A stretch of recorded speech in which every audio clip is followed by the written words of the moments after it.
예배라고 하는 제목으로 하나님 주신 은혜를 받기를 원합니다. 여러분, 거룩한 예배가 어떤 예배일까요? 이스라엘 사람들은 자기들이 기른 그런 가축이라 할지라도 자기들 집에서 함부로 그 가축을 잡아서 먹지를 못했습니다. 피를 흘리지를 못했어요. 자기들이 기른 가축이라 할지라도 그것을 다 이 성막으로 가져와 가지고 성막 앞에서 잡아 제물로 드린 후에, 제사를 드린 후에 먹도록 그렇게 했습니다. 왜 이렇게 했을까? 왜 이렇게 엄격하게 어떤 동물이든지 어떤 짐승이든지 피를 흘리는 것을 아주 엄격하게 규제를 하고 있었습니다. 그 이유가 뭘까? 그것을 살피면서 하나님이 주시는 은혜를 받기를 원합니다. 이 거룩한 예배의 첫 번째는 성막에서 예물로 드려야 했습니다. 4절 말씀을 우리 한번 보겠습니다. 우리 다 같이 한번 읽어볼까요? 4절 말씀. 먼저 회막문으로 끌고 가서 여호와의 성막 앞에서 여호와께 예물로 드리지 아니하는 자는 피 흘린 자로 여길 것이라. 그가 피를 흘렸은즉 자기 백성 중에 끊어지리라. 예, 여기 회막문이나 성막이라는 거 다 같은 말입니다. 같은 하나님 앞에 제사를 드리는 곳을 회막, 이제 혹은 성막 이렇게 불렀는데요. 왜 그렇게 했을까? 여러분, 가까이 있으면, 성막 가까이 있으면 모르지만은 200만이나 되는 많은 사람들이 어때요? 살면서 자기들이 고기가 먹고 싶어서 양이나 소를 잡고 싶어도 거기서 잡지를 못하고 이 성막까지 끌고 와야 돼요. 왜 이렇게 복잡하게 했을까요? 여러분, 흔히들 말하기를 자기들 집에서도 그냥 잡아서 그렇게 하나님 앞에 제사를 드릴 수 있지 않느냐, 그렇게 생각을 할 수 있었습니다. 또 실제 그렇게 주장하는 사람들이 있었습니다. 그러나 하나님은 오늘 이 본문의 말씀 17장 1절에 보면 여호와께서 모세에게 분명히 일러주면서 이렇게 한다고 하는 법을 말씀해 주고 있습니다. 이것은 제사를 드릴 때에 이제 동물의 피를 가지고 하나님 앞에 드리는데 이 동물의 피를 함부로 사람이 이제 먹고 혹은 그렇게 피를 흘리게 할 수 없는 것에 대한 이야기를 합니다. 왜 그렇게 했는지는 우리 두 번째 대지에서 살펴보도록 하고, 어떻든 이스라엘 백성들은 성막을 중심으로 모든 생활이 다 이루어졌습니다. 그들이 텐트를 걷어가지고 이제 광야의 생활을 하다가 만약 밤이 돼서 이 텐트를 치려 그러면 한가운데 성막이 있고 그 다음에 동서남북으로 세 지파씩 12지파가 그 성막을 중심으로 이 텐트를 치고 잠을 잤습니다. 이동을 할 때도 이 성막을 중심으로 해서 앞서거니 뒤서거니 양쪽 옆에 서서 이렇게 운행을 했습니다. 그만큼 이 성막은 굉장히 중요한 것이었습니다. 왜 이렇게 했을까? 이것은 바로 교회를 중심한 예배가 바로 거룩한 예배라는 것을 가르쳐 줍니다. 사람은요, 늘 무엇을 생각하느냐에 따라서 생각은 어떻게 하느냐에 따라서 그들의 행동은 달라집니다. 그래서 성막을 중심으로 하고 늘 하라는 것은 그 성막에 임하시는 하나님을 항상 생각하면서 살도록 하기 위해서 그 성막을 중심으로 생활하게 했습니다. 오늘 우리 성도들이 신앙생활을 어떻게 잘할 수 있느냐? 교회를 늘 생각하면서 교회를 사랑하면서 살아가는 사람이 신앙생활을 잘할 수 있습니다. 그래서 이 예배를 중심으로 한 아주 이 생활, 그래서 거룩한 예배는 교회 중심의 예배인 것입니다. 그렇게 하지 않으면 자기의 욕심에 따라서 살 수밖에 없습니다. 그래서 골로새서 3장 5절에 보면 그러므로 땅에 있는 지체를 죽이라 곧 음란과 부정과 사욕과 악한 정욕과 탐심이니 탐심은 우상 숭배니. 여러분, 하나님을 생각하지 아니하면 사람은 자기의 욕심이 생겨서 살 수밖에 없습니다. 그래서 욕심이 생기면 바로 그게 뭐냐면 탐심이라 그렇게 이야기를 합니다. 그래서 이 구약의 성도들은 늘 성막을 생각하고 성막을 사모하면서 살았어요. 그래서 다윗은 어떻게 해요? 그 주의 성전에 한 날이 다른 날의 첫날보다 더 귀중하다고 그랬습니다. 시편 5편 7절에 보면 오직 나는 주의 풍성한 사랑을 힘입어 주의 집에 들어가 주를 경외함으로 성전을 향하여 예배하리이다. 성전을 향하여 예배드리고 성전을 그렇게 중요하게 여겼어요. 여러분, 신앙생활을 여러분 교회에 늘 마음에 가지고 있는 사람, 이 사람은 엉뚱한 짓을 하지 않습니다. 내가 무슨 말을 하려고 했다가도 아이고 이게 어느 교회 교인이 그러더라 이래 할까봐 늘 조심하고 늘 이렇게 교회를 생각하는 사람, 이 사람이 신앙생활을 잘할 수 있습니다. 사도행전 2장 46절에 보면 날마다 마음을 같이하여 성전에 모이기를 힘쓰고 집에서 떡을 떼며 기쁨과 순전한 마음으로 음식을 먹고, 그들이 성령의 충만을 받고 보니까 성전에 가서 날마다 모여 기도하고 또 성도들이 모여서 떡을 떼며 같이 또 사도들의 말씀을 듣고 교제를 나누는 이 기쁨이 있었습니다. 그래서 여러분, 신앙생활을 잘하는 것은 여러분 아무리 내가 신앙이 좋다 할지라도 교회에 출석을 제대로 하지 아니하면 신앙은 멀어져 갑니다. 미국 사람들이요 80%가 예수를 믿는다고, 예수님을 믿는다고 고백했었어요. 그런데 실제 교회를 나가는 사람은 많지 않았잖아요. 그래서 지금은 많이 다 잊어버렸어요. 이제는 그냥 신앙이 없어져 버렸어요. 형식상으로는 아직도 48%입니다. 예수를 믿는다고 고백하는 사람이 48%예요. 그런데 실제 교회에 출석하는 사람은 25%를 넘지 않습니다. 이래서 힘을 잃어버립니다. 그래서 거룩한 예배는 교회 중심의 생활, 신앙생활 하는 것입니다. 그래서 여러분이 이렇게 주일전에 나오고 될 수 있는 대로 여러분 주님을 생각하고 주일전에 나와서 함께 서로 예배드리고 서로 위로하고 격려하는 이것이 신앙생활의 굉장히 중요한 모습인 것입니다. 흔히 설교의 왕자라고 부르는 스펄전 목사님이 그 런던의 메트로폴리탄 태브네클 처치, 그러니까 메트로폴리탄 성막교회라고 부르는 그 교회를 다니면서 교회가 엄청 부흥을 했습니다. 6,000명 이상의 그 당시 모였고 많이 모일 때는 2만 명까지 모였습니다. 그래서 많은 분들이 그 목사님의 설교를 듣고 싶고 또 그 교회가 어떻게 부흥하는가 싶어서 많은 이 순례객들이, 관광객들이 교회를 찾았습니다. 교회를 찾는데 그때마다 목사님이나 그 안내하는 분들이 이 본당을 인도하지 않고 어디로 냐면 밑으로 1층으로 내려가게. 쟤는 그곳은 뭐냐면 많은 분들이 기도하고 있었어요. 평일인데도 그들은 모여서 기도하고. 그러면서 이 스펄전 목사님이 내 목회의 비결은 여기 있습니다. 여기 있습니다. 나를 위해서 기도해 줘. 틈만 나면 교회에 와서 교회를 위해서, 목사님을 위해서 기도해 주는 이들 때문에 내가 목회를 할 수 있습니다. 그러면서 하는 말이 여기가 우리 교회 발전소입니다. 우리 교회 발전소입니다. 그래서 여러분, 그냥 제가 될 수 있는 대로 신방 가는 것 외에는 새벽 기도 마치고 나서부터 제가 집에 갈 때까지 특별히 잠깐씩 나가는 것 외에는 여기 있지 않습니까? 그건 뭐냐면 교회 문이 늘 열려 있다는 이야기예요. 그러면 어디를 가다가도 한번 내가 잠깐 교회에 들려서 기도. 무슨 중요한 일이 있으면 그냥 하기 전에 여기 가서 하나님 중요한 문제인데 좀 하나님 해결해 주시기 원합니다. 이 일이 이루어지기를 원합니다. 그리고 잠깐이라도 기도하고.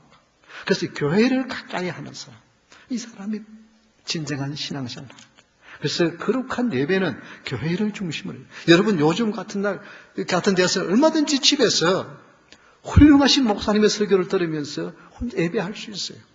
그러나 함께 모여서 서로 위로해주고 격려해주고 같이 기도하고, 여기에 신앙생활에 귀중한 의미가 있습니다. 여러분, 예배에 성공하는 자가 될 수 있기를 바랍니다. 예배에 성공하는 자가 인생에 성공을 합니다. 이것이 여러분 결코 여러분 함부로 생각하지 않고 정말 거룩한 예배는 교회를 중심으로 이루어진다. 이것을 기억을 할 수 있기를 바랍니다. 두 번째는 거룩한 예배는 예수님 중심의 예배입니다. 5절 말씀에 보면 그런즉 이스라엘 자손이 들에서 잡던 그들의 제물을 회막문 여호와께로 끌고 와서 제사장께 주고 화목제로 여호와께 드려야 할 것이요. 즉 예수님 중심의 예배를 말하는 것입니다.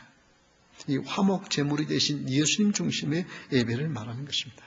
여러분, 피는 육체의 생명이라고 했습니다. 레위기 17장 11절에 보면 우리 한번 다 같이 읽어볼까요?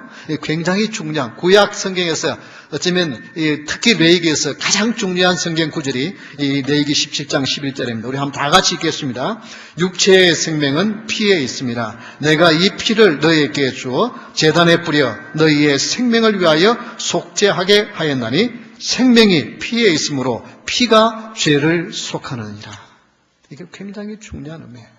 왜 이스라엘 백성들이 자기들이 지금 막 고기가 먹고 싶어. 어떨 때는 이게 몸에 건강한 사람은 뭐가 먹고 싶다 말은 내 몸에 필요하다는 이야기거든요. 때로는 단백질이 필요하니까 고기가 먹고 싶어.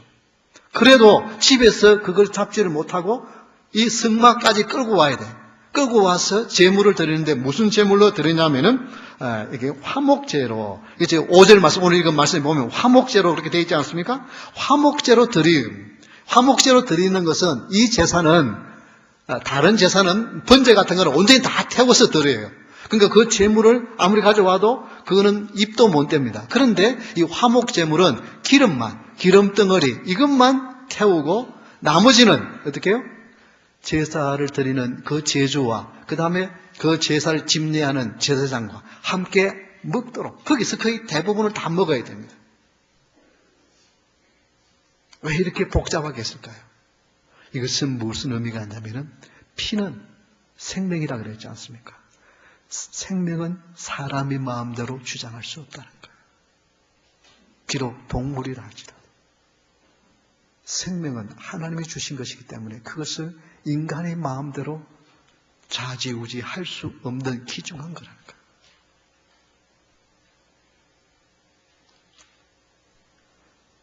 오직 우리는 피를 마실 수 있는 것은 바로 예수님의 성찬식, 예수께서 세우신 살과 피를 기념하는, 그래서 떡과 잔을 막는 것, 이것 외에, 그래서 우리 주님이 이것은 생명의 피라고 말씀하시는, 언약의 피라고 말씀하시는 그것만 외에는 함부로 피를 흘리게 할 수 없다는 것입니다.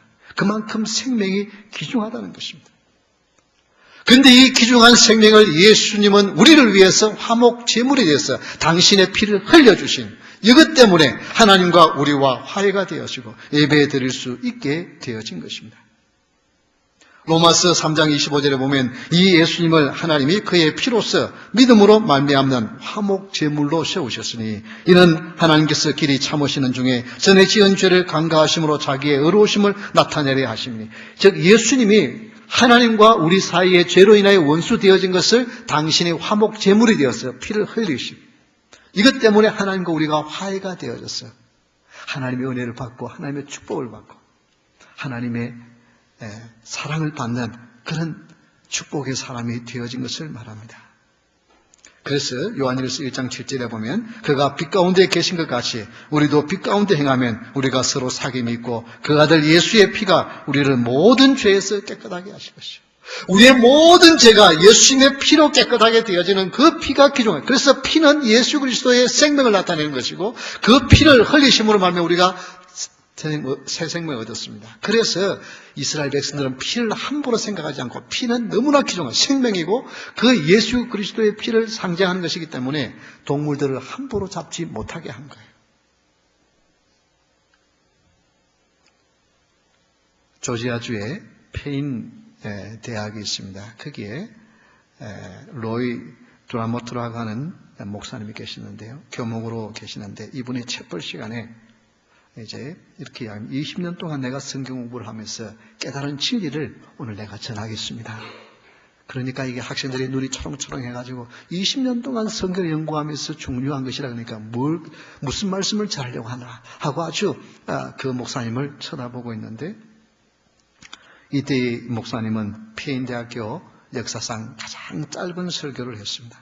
청중들에게 이렇게 말했습니다. 주님, 나에게 종교란 어떤 의미입니까? 나에게 종교라고 하는 것은 어떤 의미입니까?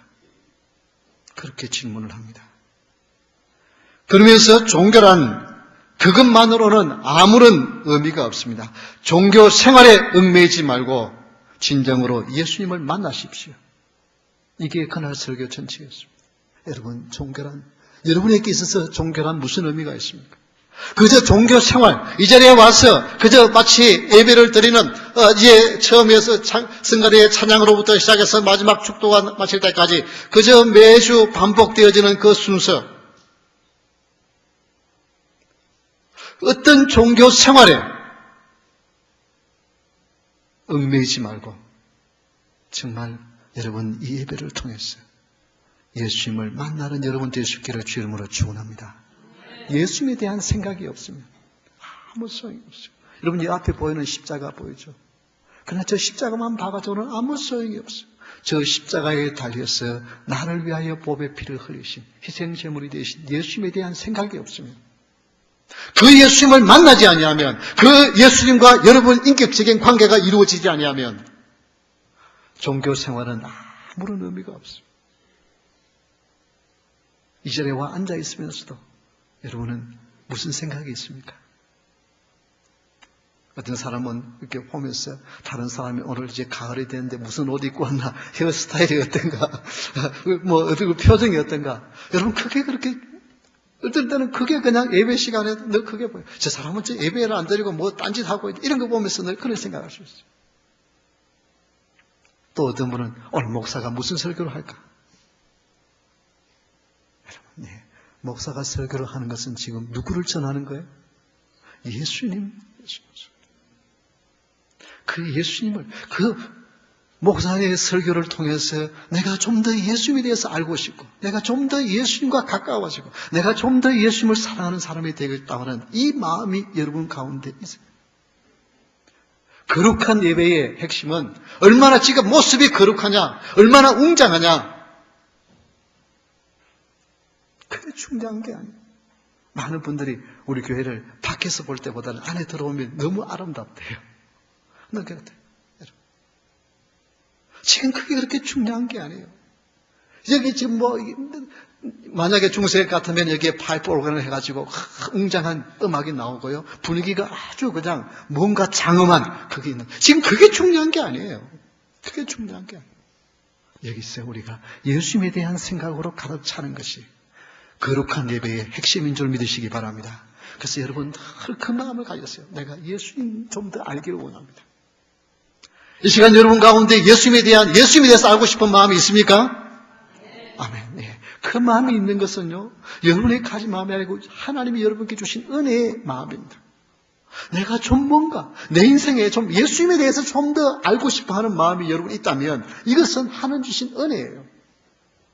그것에 대하여 여러분 늘 간절히 생각하면서 예수님, 내 인생에 있어서 예수님이 어떤 의미가 있는지, 그분이 정말 나와 무슨 관계가 있는지 관심을 가지고 그것을 놓고 기도하는 것이, 이게 진정한 예배예요.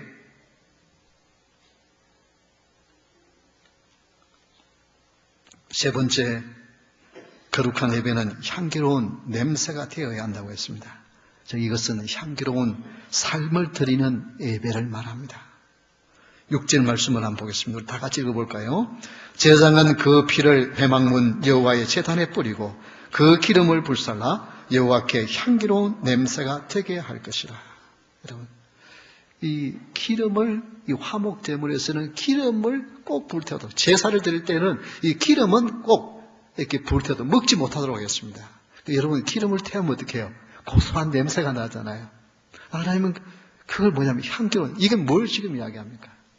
성령의 기름 부으심 말미암아, 그 성령으로 말미암아 성도의 삶이 변화되어지고 그 아름다운 삶으로 하나님 앞에 예배드리는 그것을 의미합니다.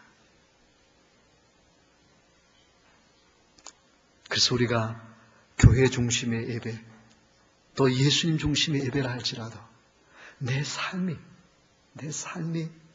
하나님 보시기에 아름다운 삶으로 살아요. 이것이 중요한 것입니다. 오늘날 왜 교회의 성도들이, 교회가 세상으로부터 지탄의 대상이 되었습니까? 우리의 삶이 향기로운 삶으로 드리는 부분이 너무 약하기 때문에 그렇지 않습니까?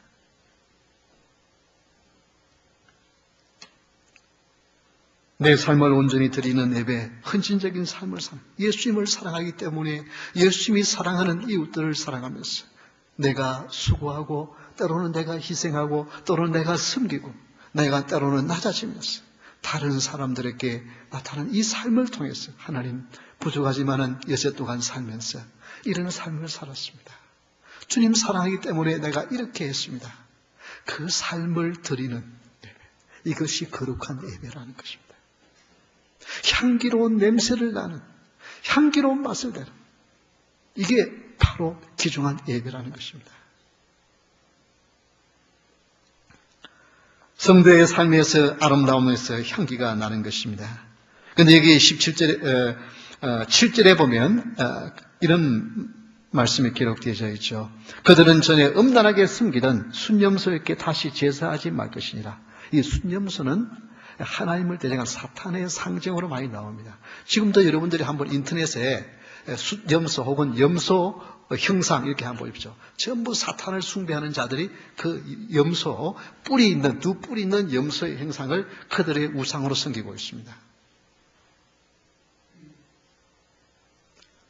즉 사람들이 뭘 하냐면은 이 집에서 자기들 먹고 싶어서 이 동물을 잡았다고 하지만 뭐에 이런 자기들의 정욕을 채우고 자기들의 욕심에서 우상을 섬기는 순념소에게 제사 드리면서 그렇게 이제 겉으로는 그냥 자기들이 먹고 싶어서 잡았다고 이렇게 하는 우상에 은밀하게 섬기는 일을 하지 못하도록 아예 성막에서 와서 모든 동물을 잡도록 한 이유가 거기에 있습니다.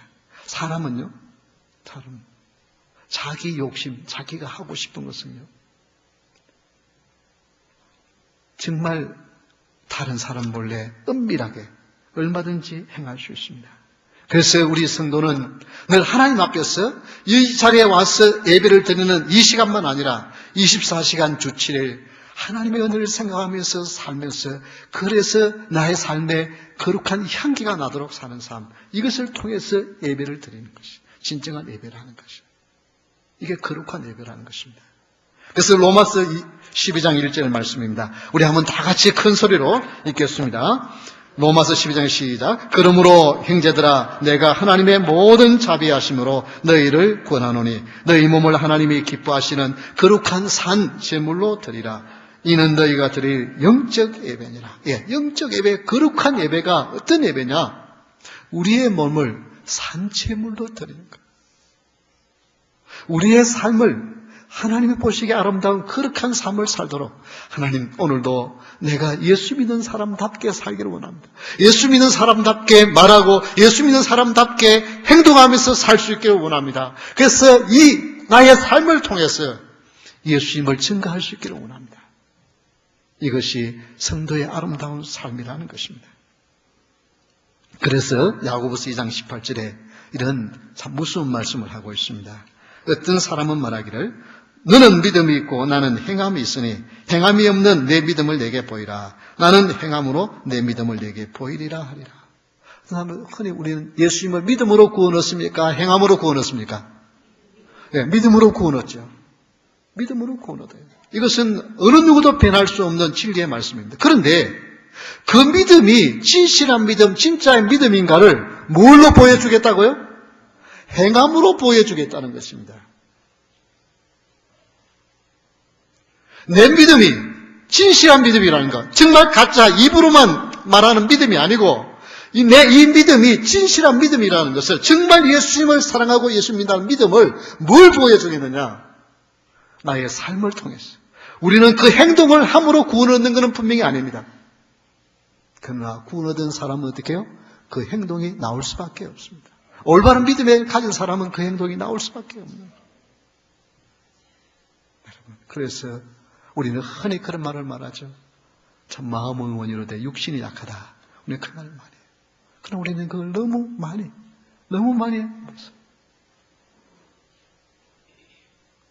정말 나의 삶을 통해서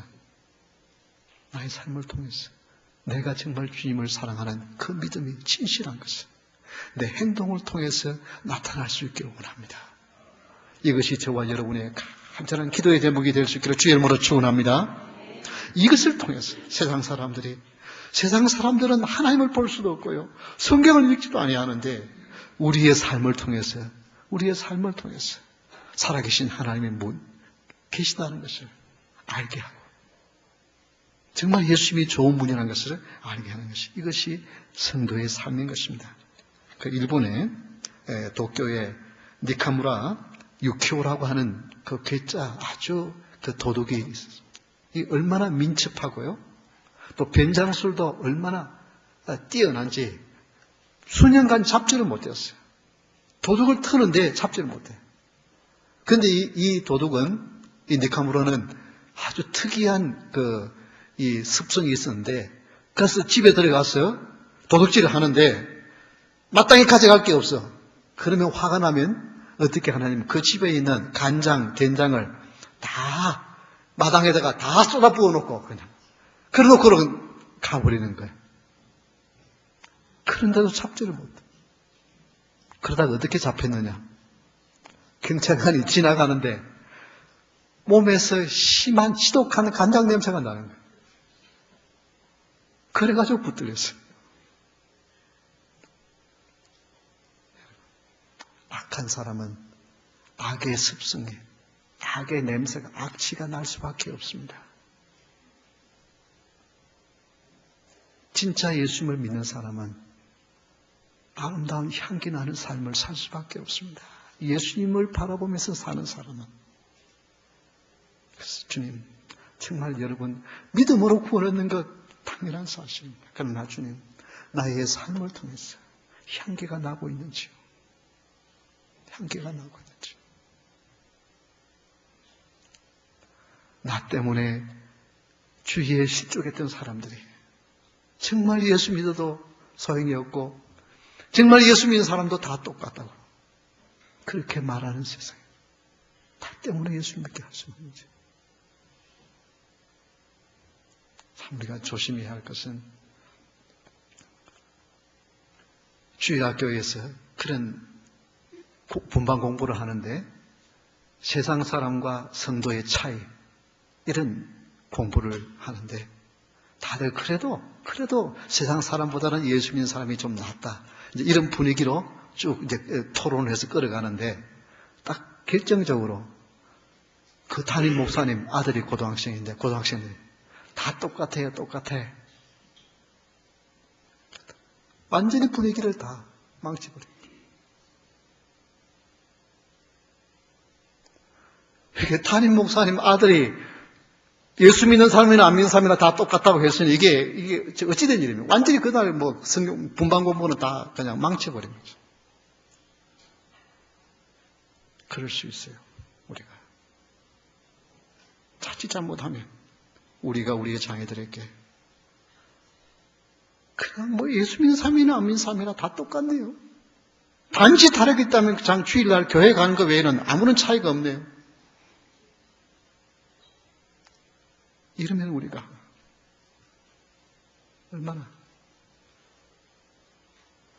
얼마나 주님이 섭섭해 하시겠어요. 안타까워 하시겠어요. 오늘 우리가 하나님 앞에 하나님 내 삶을 통하여서 예수님의 향기를 낼 수 있기를 원합니다. 항상 예수님을 생각하고 예수님께 영광 돌리는 삶을 삶으로 말미암아 내 삶을 통해서 예수님의 향기가 나오기를 원합니다. 그래서 거룩한 예배는 향기로운 삶을 드리는 것이 진정한 예배라는 것입니다. 따라합시다. 예배에 성공하는 자가 인생에 성공한다. 거룩한 예배는 첫째는 뭐예요? 교회 중심의 예배입니다. 두 번째는 뭐예요? 예수님 중심의 예배입니다. 세 번째는 뭐예요? 향기로운 삶을 드리는 것이 거룩한 예배인 것입니다. 그래서 여러분, 그저 어떤 거룩한 모습이 있는 것이 아니라 우리의 중심에 예수님이 계시고 우리의 삶을 통해서 거룩한 예배를 드릴 수 있는 저와 여러분 되시기를 주의 이름으로 축원합니다. 우리 다 같이 일어서서